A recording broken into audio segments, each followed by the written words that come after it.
Hello friends, என்னோட பேர் Hemamalini. Welcome to Malini's dhaba. இன்றைக்கி நம்ம சேனலில் கார்த்திகை தீபம் ஸ்பெஷல் பொரி உருண்டை எப்படி செய்கிறதுனா பார்க்க போகிறோம். இது 70s 80s கிட்ஸோட ஃபேவரட் ஸ்நாக். இதை கார்த்திகை தீபம் இல்லைனா விநாயகர் சதுர்த்தி போது தான் நம்ம இந்த நெய்வேத்தியத்தை செய்வோம். இப்போ இருக்க ஒரு சில குழந்தைகளுக்கு இந்த ஸ்நாக்ஸை பற்றியே தெரியாது. இந்த மாதிரி செஞ்சால் நெய்வேத்தியமாகவும் வச்ச மாதிரியும் இருக்கும், அதே நேரத்தில் நம்ம குழந்தைகளுக்கு நம்மளோட பழைய நினைவுகளை பகிர்ந்துக்கிட்ட மாதிரியும் இருக்கும். வாங்க டிலே பண்ணாமல் வீடியோவுக்கு போகலாம். அதுக்கு முதல்ல இது வரைக்கும் நம்ம சேனலை சப்ஸ்கிரைப் பண்ணாமல் இருந்தால் மறக்காமல் சப்ஸ்கிரைப் பண்ணி வச்சுட்டு பக்கத்தில் இருக்க பெல் பட்டனையும் ப்ரெஸ் பண்ணி வச்சுக்கோங்க. அப்போ தான் நான் போடுற வீடியோஸில் உங்களுக்கு நோட்டிஃபிகேஷன் வரும். வாங்க டிலே பண்ணாமல் வீடியோவுக்கு போகலாம். பொரி உருண்டை செய்கிறதுக்கு பெரிய அகலமான பாத்திரத்தை அடுப்பில் முதல்ல வச்சுக்கோங்க. இதில் 3 கப் அளவுக்கு பொரி சேர்த்துக்கோங்க. பொரி இந்த அளவுக்கு ஃப்ரெஷ்ஷாக இருக்கணும், நல்லா கிறிஸ்பியாக இருக்கணும். பாருங்கள், விரலை வச்சு நல்லா அழுத்தம் கொடுத்திங்கன்னா நல்ல பவுடர் மாதிரி இருக்கணும். இதை அப்படியே ஒரே ஒரு நிமிஷம் நல்லா வறுத்துக்கோங்க. லோ ஃப்ளேமில் வச்சு நல்லா வறுத்துக்கோங்க. அதுக்கு பிறகு அடுப்பு ஆஃப் பண்ணிடலாம்.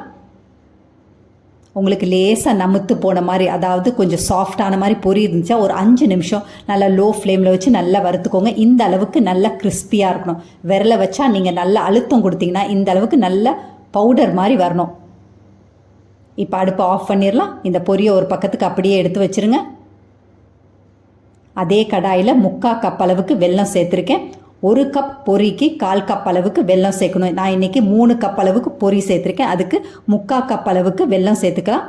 இதில் 1/4 கப் அளவுக்கு தண்ணியும் சேர்த்துட்டு வெல்லத்தை நல்லா கரைச்சி விட்டுக்கோங்க.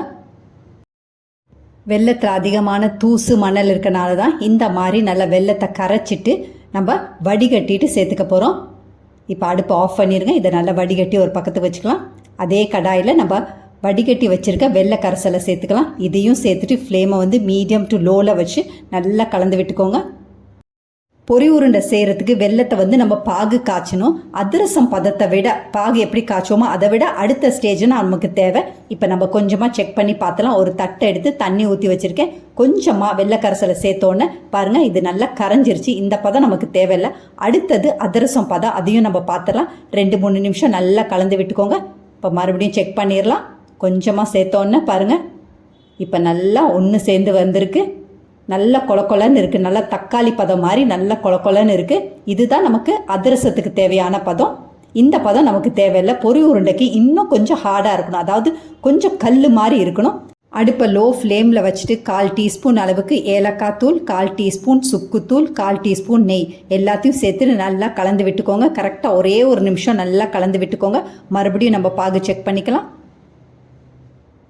இப்போ கொஞ்சமாக எடுத்து நம்ம தண்ணியில் சேர்த்துக்கலாம். இப்போ பாருங்கள், நல்லா உருண்டு வரும், பந்து மாதிரி நல்லா உருண்டு வரும். இதுதான் கரெக்டான பதம். இப்போ கையில் நல்லா உருட்டுனீங்கன்னா பந்து மாதிரி இருக்கணும். பாருங்கள், இந்த அளவுக்கு இருக்கணும். நேரம் ஆக ஆக இது நல்லா கல் மாதிரி ஃபார்ம் ஆகிடும். இதுதான் கரெக்டான பதம். இப்போ அடுப்பை ஆஃப் பண்ணிடலாம். இப்போ பொரியை சேர்த்துக்கலாம். சேர்த்த பிறகு ஒரே ஒரு நிமிஷம் நல்லா கலந்து விட்டுட்டு உருண்டைகளை பிடிக்க ஆரம்பிச்சிடலாம். ரொம்ப நேரம் கடாயில் இருக்காமல் பார்த்துக்கோங்க. அப்படி இருந்துச்சுன்னா இந்த வெள்ளை பாகு நல்லா இறுகிக்கும். அதே நேரத்தில் கல் மாதிரி ஃபார்ம் ஆகிடும். அதுக்கு பிறகு உருண்டைகள் பிடிக்கிறதுக்கும் ரொம்ப கஷ்டமாக இருக்கும்.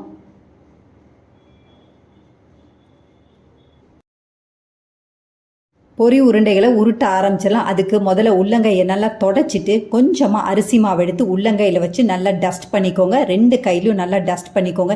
இந்த மாதிரி செய்யும் போது வெள்ளைப்பாகு கையில் ஒட்டாமல் இருக்கும்.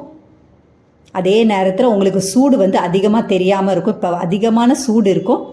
இப்போ உங்களுக்கு வேணுங்கிற அளவுக்கு கணக்காக எடுத்துக்கோங்க. நான் இன்றைக்கி கொஞ்சம் அதிகமாக தான் எடுத்திருக்கேன். பெரிய உருண்டைகளாக தான் உருட்ட போகிறேன். உங்களுக்கு விருப்பமான சைஸுக்கு நீங்கள் உருட்டிக்கோங்க.